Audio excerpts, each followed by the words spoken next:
اب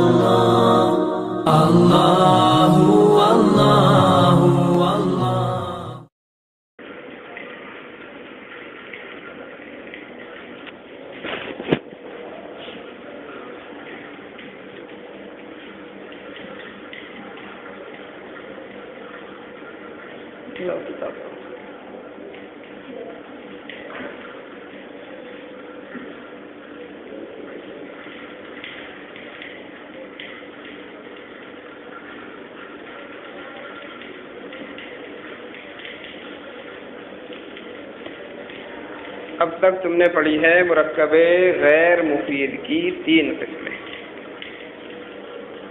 نمبر 1 مرکب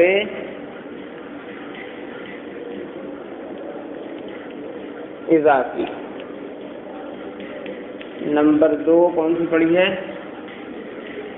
مرکب بنائی۔ نمبر 3 کون سی پڑھی ہے؟ مرکب مناثر۔ اور چوتھی قسم ہے مرکب توصیفی۔ یہ ہے چوتھی مرکب توصیفی۔ اس کی تعریف دیکھو، مرکب توصیفی وہ مرکب غیر مفید ہے جو 2 اسموں سے مل کر بنے اور دوسرا اسم پہلے اسم کی یا اس کے متعلق کی حالت کو بیان کرے۔ ٹھیک ہے، 2 اسم ہو اور دوسرا جو اسم ہے وہ پہلے والے کی کسی حالت کو بیان کرے، پہلے والے کی کسی حالت کو بیان کرے۔ 2 اسم ہم جیسے لیں، مثال کے طور پر ایک ہم نے لے لیا عالم۔ کیا لے لیا ہم نے؟ عالم لے لیا، ٹھیک ہے۔ اور ایک ہم نے کسی کا نام لے لیں، کسی کا لے لیں، ہم نام لے لیں، فائز چلو ہم نے لے لیا نام جیسے، ٹھیک ہے۔ 2 اسم ہو گئے ہیں نا، 2 اسم ہو گئے ہیں۔ اب یہ ہے نام، ٹھیک ہے، ایک ہے یہ عالم، ایک ہے یہ عالم۔ اب ہم نے دونوں کو بنایا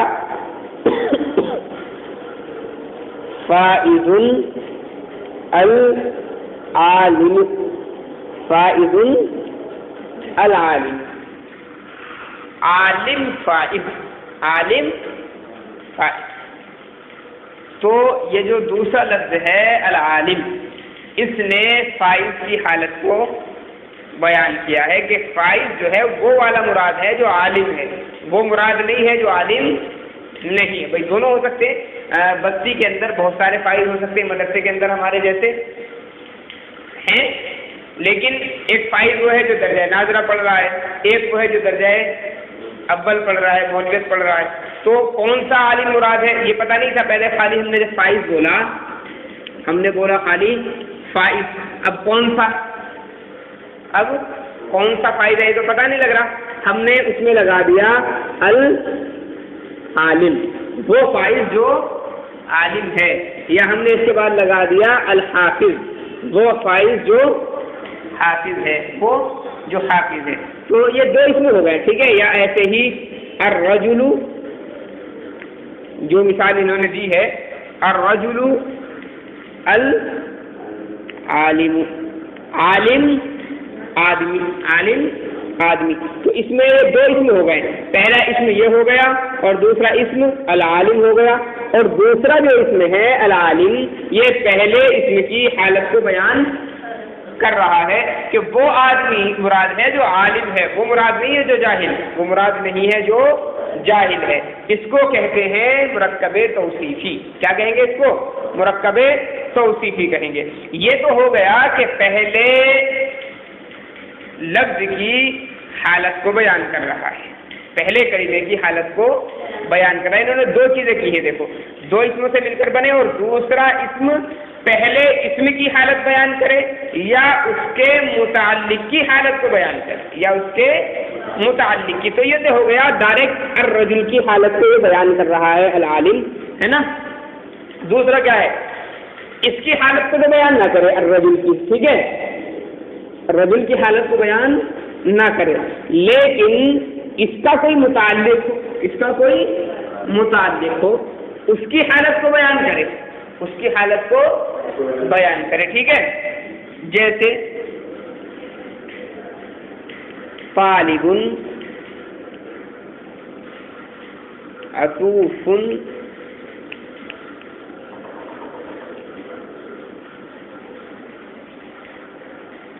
اساتذتہ، طالب عطوف اساتذتہ، یہ طالب پہلا اسم ہو گیا، یہ ہو گیا پہلا اسم، ٹھیک ہے؟ یہ دوسرا ہو گیا سب ملا کر کے۔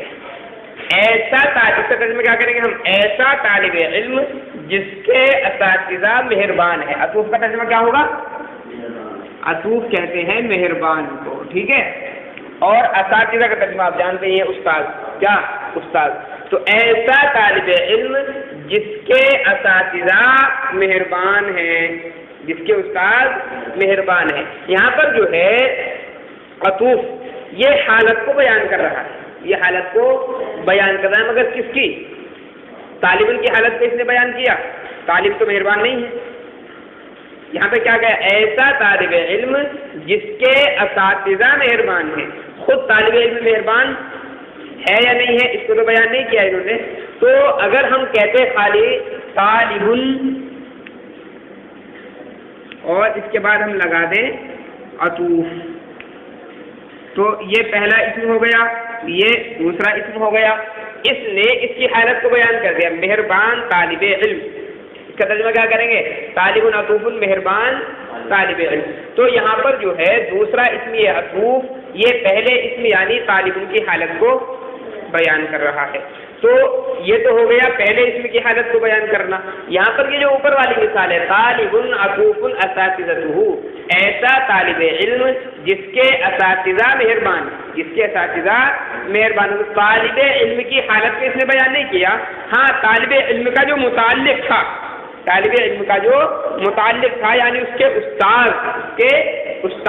اس کی حالت کو بیان کیا، اس کی حالت کو بیان کیا۔ آگے بات سمجھ میں؟ طالب علم کی حالت کو بیان نہیں کیا، طالب علم کے جو استاد تھے، طالب علم کے جو استاد تھے اس کی حالت کو عطوف نے بیان کیا ہے۔ تو اس کو بھی کیا کہیں گے؟ مرکب توصیفی کہیں گے۔ اس کو بھی کیا کہیں گے؟ مرکب توصیفی۔ تو مرکب توصیفی کی دونوں چیزیں انہوں نے ذکر کی ہیں۔ دیکھو، مرکب توصیفی وہ مرکب غیر مفید ہے جو دو اسموں سے مل کر بنے اور دوسرا اسم پہلے اسم کی یا اس کے متعلق کی حالت کو بیان کرے۔ جیسے الرجل العالم، جیسے الرجل العالم، یہ الرجل العالم یہ والی مثال جو ہے یہاں پر جو ہے یہ مثال ہے کہ دوسرا اسم پہلے اسم کی حالت کو بیان کر رہا ہے۔ اور دوسری جو مثال دی ہے طالب عطوف اساتذتہ، ایسا طالب علم جس کے اساتذہ مہربان ہیں، یہ مثال ہے دوسری چیز کی کہ دوسرا اسم پہلے اسم کی حالت کو بیان نہیں کر رہا بلکہ پہلے اسم کے جو متعلق تھے یعنی اس کے اساتذہ، اس کی حالت کو یہ بیان کر رہا ہے۔ اسی بات سمجھ میں آ گئی؟ اسی بات سمجھ میں آ رہی ہے؟ تو کتنے اسم ہوں گے اس میں مرکب توصیفی میں؟ مرکب توصیفی میں کتنے اسم ہوں گے؟ دو، کم سے کم دو اسم ہوں گے۔ الرجل یہ پہلا اسم ہو گیا، ٹھیک ہے، اور العالم یہ دوسرا اسم ہو گیا۔ جو پہلا اسم ہوگا، جو پہلا اسم ہوگا اس کو کہیں گے موصوف، اس کو کیا کہیں گے؟ موصوف۔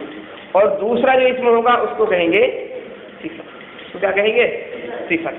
تو ترکیب ہم جب کریں گے الرجل موصوف اور العالم صفت، العالم صفت، موصوف صفت سے مل کر مرکب توصیفی ہوا، موصوف صفت سے مل کر مرکب توصیفی ہوا۔ اگر کچھ اور آگے پیچھے نہیں ہے تو، اگر آگے پیچھے کچھ اور ہوگا تو اس کے حساب سے ترکیب ہم کریں گے، لیکن موصوف اور صفت یہ ترکیب فائنل، یہ ترکیب تو فائنل ہوگی بالکل کہ الرجل موصوف بنے گا، العالم صفت بنے گا، پھر موصوف صفت سے مل کر یہ کہیں پر تو مبتدا بن جائیں گے، کہیں پر خبر بن جائیں گے، کہیں فاعل، کہیں مفعول، جو بھی کچھ بنیں گے، ٹھیک ہے نا۔ لیکن یہ بات فکس ہے کہ پہلا جو اسم ہوگا ان دو اسموں میں سے اس کو موصوف کہیں گے اور اس دوسرے اسم کو کہیں گے صفت۔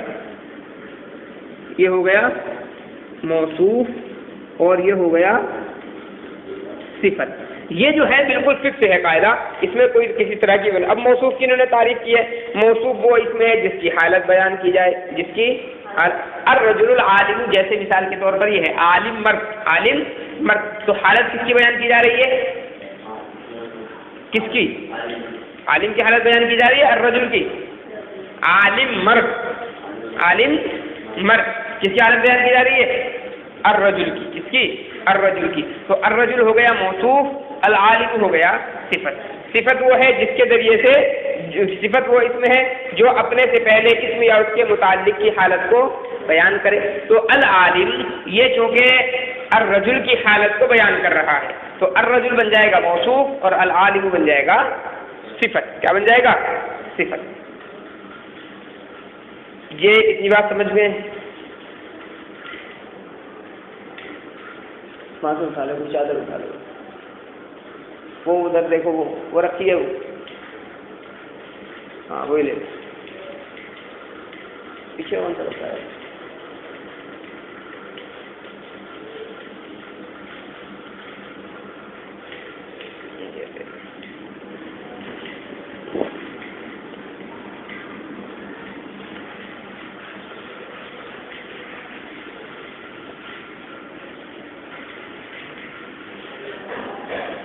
اس کی بات سمجھنے کے بعد میں اب ایک چیز آپ اور سمجھو گے. انہوں نے کہا ہے مرکب، یہ مرکب غیر مفید کی کتنی قسمیں ہو گئی؟ 4 قسمیں ہو گئی ہیں پوری. مرکب غیر مفید کی یہ 4 قسمیں ہو گئی. اس کے بعد انہوں نے ایک ضابطہ بیان کیا، مرکب غیر مفید ہمیشہ جملے کا ایک جز ہوتا ہے. مرکب غیر مفید ہمیشہ جملے کا ایک، جملے کے 2 جز ہوتے ہیں، جملے کے 2 جز ہوں گے. ایک تو ہوگا مسند الیہ، ایک جز، اور دوسرا جز ہوتا ہے مسند. دوسرا جز ہوتا ہے مسند. یہ جملہ جو بنے گا ہمیشہ 2 جزوں سے ہی مل کر بنے گا، اس کے بغیر جملہ مکمل نہیں ہوتا. مرکب غیر مفید جو ہے، مرکب غیر مفید وہ ہمیشہ جملے کا ایک جز ہوگا، ہمیشہ جملے کا ایک جز. یا تو مسند الیہ بنے گا کہیں پر، یا کہیں پر مسند بنے گا، کہیں پر مسند بنے گا.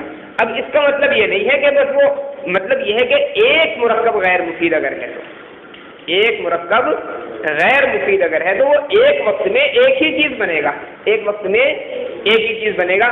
کبھی مسند بن جائے گا، کبھی مسند الیہ بن جائے گا، کبھی مسند بن جائے گا، کبھی. یہ مطلب نہیں ہے کہ اگر مسند بنے گا تو وہ کبھی مسند الیہ نہیں بن سکتا، یا مسند اگر بن رہا ہے، مسند الیہ بن رہا ہے تو کبھی مسند نہیں بن سکتا. ایسا نہیں ہے. اگلی بات سمجھ میں؟ ہمیشہ جملے کا ایک جز ہونے کا مطلب کیا ہے؟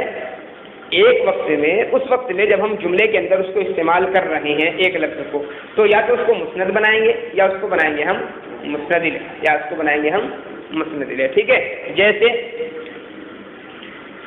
جملہ ہم لے لیں، غلام زید قائم. زید کا غلام کھڑا ہے، زید کا غلام کھڑا ہے. یہاں پر جو ہے یہ کیا ہے؟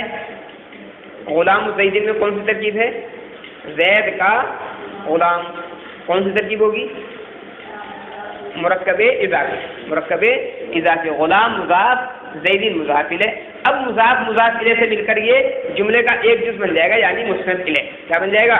مسند الیہ بن جائے گا، چونکہ جملہ اسمیہ ہے، یہ جملہ اسمیہ ہے، اور جملہ اسمیہ کا پہلا جز جو ہوتا ہے وہ مسند الیہ ہوتا ہے، ترکیب میں اس کو مبتدا کہتے ہیں. دوسرا جز جو ہوتا ہے وہ مسند ہوتا ہے، ترکیب میں اس کو خبر کہہ دیتے ہیں. تو غلام زید یہاں پر مرکب غیر مفید ہے، یعنی مرکب اضافی. کیا ہے؟ مرکب اضافی.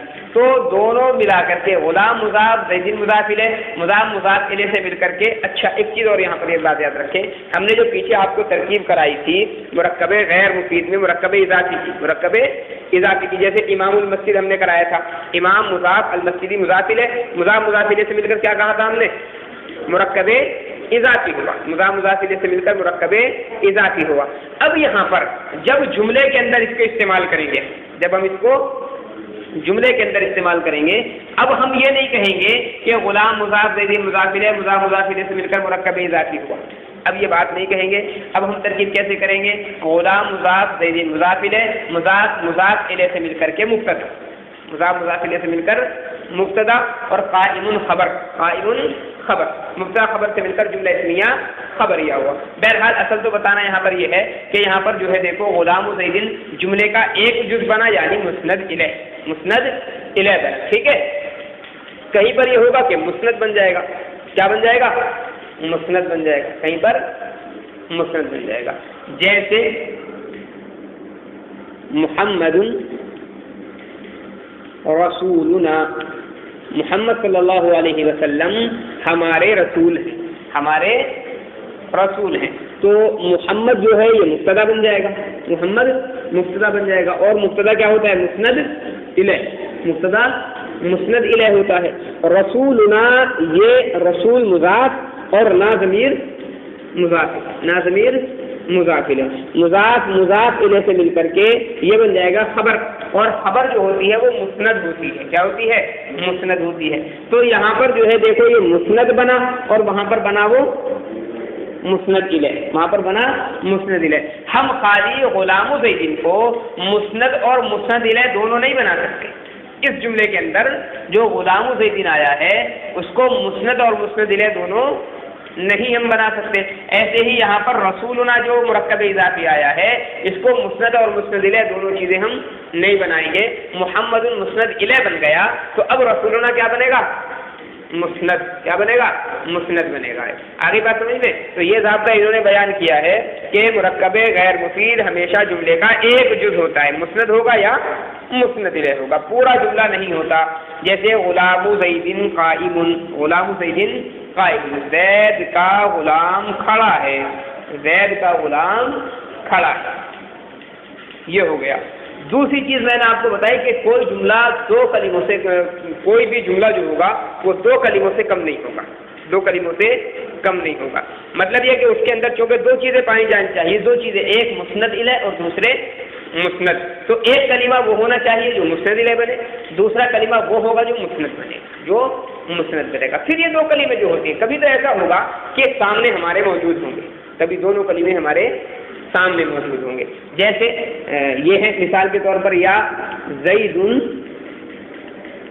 قائم، زید قائم، جملہ اسمیہ کی مثال، یا جملہ فعلیہ ہمیں بنانا ہے تو قامہ زید، قامہ زید ہو گیا۔ زید قائم میں دونوں جملے، دونوں کلمے ہمارے سامنے ہیں، زید مبتدا قائم خبر، مبتدا خبر سے مل کر جملہ اسمیہ خبریہ ہوا، ٹھیک ہے۔ یہاں پر بھی دونوں کلمے ہمارے سامنے ہیں، قامہ فعل، زید اس کا فاعل، فعل اپنے فاعل سے مل کر جملہ فعلیہ خبریہ ہوا، ٹھیک ہے۔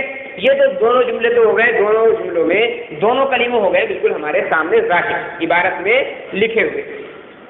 کبھی ایسا ہوتا ہے کہ دونوں جو کلمے ہیں وہ سامنے نہیں ہوں گے، دونوں کلمے سامنے نہیں ہوں گے، بلکہ ایک سامنے ہوگا، ایک پوشیدہ ہوگا، ایک سامنے ہوگا اور ایک پوشیدہ ہوگا، جس کو ہم کہہ سکتے ہیں محذوف، یعنی اندر چھپا ہوا، اندر چھپا ہوا، اس کو دیکھ نہیں سکتے، ہم اس کو دیکھ نہیں سکتے، جب پڑھیں گے تو پڑھنے میں آئے گا، جب پڑھیں گے تو پڑھنے میں وہ آئے گا۔ جیسے آپ نے جملہ انشائیہ کی قسمیں پڑھی ہیں، جملہ انشائیہ میں ایک تھا امر، کیا تھا؟ امر، امر کی مثال کیا پڑھی ہے؟ امر وہ جملہ انشائیہ ہے جس میں کسی کام کے کرنے کو طلب کیا جائے، جیسے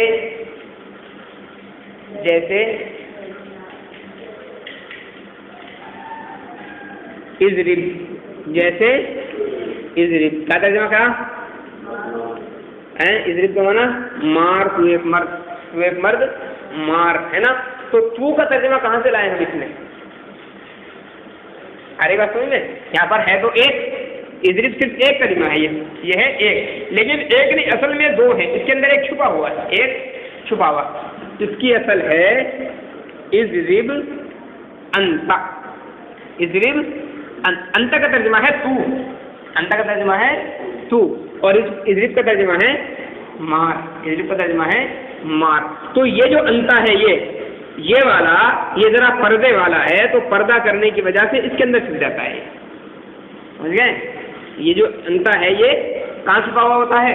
اضرب کے اندر چھپا ہوا ہوتا ہے۔ تو ہے دو کلمے، یہ بھی یہ ہیں دو کلمے اضرب کے اندر، ایک اضرب یہ لفظوں میں ہے اور انت جو ہے وہ اس کے اندر چھپا ہوا ہے. تو کوئی جملہ دو کلموں سے کم نہیں ہوگا. دو سے زائد ہو سکتے ہیں لیکن دو سے کم نہیں ہوں گے. وہ دونوں کلمے کبھی تو ظاہر ہوں گے جیسا کہ زید قائم اور قام زید میں, کبھی ظاہر نہیں ہوں گے بلکہ ایک کلمہ پوشیدہ ہوگا, ایک کلمہ پوشیدہ ہوگا. جیسے اضرب کے اندر ہے, یا انصر انہوں نے مثال دی ہے کہ مدد کر تو اس کے اندر بھی انت پوشیدہ ہوگا. ٹھیک ہے, یہ دو چیزیں ہو گئی. ایک چیز انہوں نے جو بیان کی ہے نیچے, کلام کا صحیح ترجمہ کرنے کے لیے مسند اور مسند الیہ کا پہچاننا ضروری. مسند اور مسند الیہ کا پہچاننا, یہ پیچھے بھی بات آئی ہے, یہ بات پیچھے بھی آئی ہے کہ مسند اور مسند الیہ جب تک آپ نہیں پہچانیں گے ترجمہ کیسے کر لیں گے. اب آپ کو اگر یہ معلوم ہے زید قائم میں کہ زید مسند الیہ ہے اور قائم مسند ہے, قائم مسند ہے, اور تو آپ کو یہ پتہ لگ جائے گا کہ یہاں پر ترجمہ میں کرنا ہے زید کھڑا ہے, زید کھڑا, یعنی کھڑے ہونے کی جو نسبت ہے وہ ہمیں کس کی طرف کرنی ہے, زید کی طرف کرنی ہے, کیونکہ زید مسند الیہ ہے, زید مسند الیہ ہے. ایسے ہی قامہ زید میں بھی زید مسند الیہ ہے اور قامہ مسند ہے, تو اس کا ترجمہ بھی ہم کر لیں گے زید کھڑا ہے. اب اگر ہمیں معلوم ہی نہیں ہے, ہمیں معلوم ہی نہیں ہے کہ مسند الیہ کون ہے, مسند کون ہے, تو کیسے ہوگا. پیچھے یہ بات آئی تھی کہ مسند الیہ و مسند میں کیا ہوتا ہے کہ اگر جملہ اسمیہ ہے, جملہ اسمیہ ہے تو جملے کا جو پہلا جز ہوگا وہ مسند الیہ بنے گا اور دوسرا جز مسند ہوتا ہے. پہلا کلمہ مسند الیہ ہوتا ہے, دوسرا کلمہ مسند ہوتا ہے. اور جملہ فعلیہ, جملہ فعلیہ کے اندر جو پہلا جز ہوتا ہے وہ مسند ہوتا ہے ترکیب میں جس کو فعل کہتے ہیں, اور دوسرا جز مسند الیہ ہوتا ہے ترکیب میں جس کو فاعل کہتے ہیں, ترکیب میں جس کو فاعل کہتے ہیں. اتنی بات سمجھ میں آ گئی. تو دو کلموں کا, دونوں چیزوں کا ہونا پہچاننا ضروری ہوتا ہے. پھر انہوں نے آگے بتایا مسند اور مسند الیہ کو پہچاننے کے لیے تین باتوں کا جاننا ضروری. اسم, فعل اور حرف کا ایک دوسرے سے امتیاز, یعنی مطلب یہ کہ آپ یہ جانتے ہوں کہ یہ کلمہ اسم ہے, یہ فعل ہے اور یہ حرف ہے. ٹھیک ہے, کیوں بھائی آپ کو ہم نے یہ مثال دی قامہ زید, ہم نے کہا اس کی ترکیب کریں, آپ اس کی ترکیب کریں. اب آپ کو یہی معلوم نہیں ہے کہ قامہ یہ فعل ہے یا اسم ہے یا حرف ہے, تو ترکیب کیسے کریں گے, آپ ترکیب کر لیں گے. اگر آپ کو یہ معلوم ہے کہ قامہ فعل ہے اور زید فاعل ہے, تو آپ کو یہ معلوم ہے کہ جب کلمے کے اندر ایک اسم اور ایک فعل ہو تو اسم جو ہوگا وہ مسند الیہ ہوگا اور فعل جو ہوگا وہ مسند ہوگا. تو یہ متعین ہے تو آپ ترکیب کر لیں گے. قامہ فعل ہے, زید فاعل ہے, فعل اپنے فاعل سے مل کر جملہ فعلیہ خبریہ ہو گیا. زید قائم میں بھی ایسا ہی ہے. اگر آپ کو یہ معلوم ہے کہ دونوں اسم ہیں, یہ دونوں اسم ہے, تو آپ ترکیب کر لیں گے, آرام سے ترجمہ بھی کر لیں گے. اگر آپ کو یہ معلوم ہی نہیں ہے کہ قائم جو ہے یہ اسم ہے یا فعل ہے یا حرف ہے, تو آپ کیا بنائیں گے ترکیب میں اس کو. آپ کے سمجھ میں کچھ نہیں آئے گا کہ ہمیں ترکیب میں اس کو بنانا کیا ہے. یا زیدن کے بارے میں آپ کو معلوم نہیں ہے کہ زید اسم ہے, فعل ہے, حرف ہے. اب ہم نے آپ سے ترکیب کرائی, آپ کو زید کا معلوم نہیں تھا کیا ہے, ترکیب کر دیا آپ نے زیدن فعل, قائم فاعل, فعل اپنے فاعل سے مل کر جملہ فعلیہ خبریہ ہوا. ترکیب صحیح ہو جائے گی. غلط ہو گئی نا. اب جب ترکیب غلط ہو گئی, ترجمہ بھی اس کا آپ غلط کریں گے اور ساری چیزیں غلط ہوتی چلی جائیں گی. تو پہلی چیز کیا ہے, اسم, فعل اور حرف کو آپ اچھی طریقے سے پہچانتے ہو, کون سا کلمہ اسم ہے, کون سا فعل ہے, کون سا حرف ہے. دوسری بات انہوں نے معرب اور مبنی کا علم, معرب اور مبنی کا علم, یہ آگے چل کر کے آپ پڑھو گے معرب اور مبنی کی بحث میں کہ معرب اور مبنی کیا کیا چیزیں ہیں. تیسری چیز ہے عامل اور معمول کی پہچان, عامل اور معمول کی پہچان. یہ بھی آپ آگے چل کر کے دھیرے دھیرے پتہ لگ جائے گا عامل اور معمول کیا چیز ہوتے ہیں. ان باتوں کو جاننے سے مسند اور مسند الیہ معلوم ہو جاتے ہیں اور کلام کے صحیح معنی متعین ہو جاتے ہیں. یہ مرکب اضافی کی 4 قسمیں ہو گئی ہیں, ان کو اچھی طریقے سے یاد کرو. کل جو ہے انشاءاللہ یہ والی تمرین آپ کی ہم حل کرائیں گے جو آگے. ٹھیک ہے.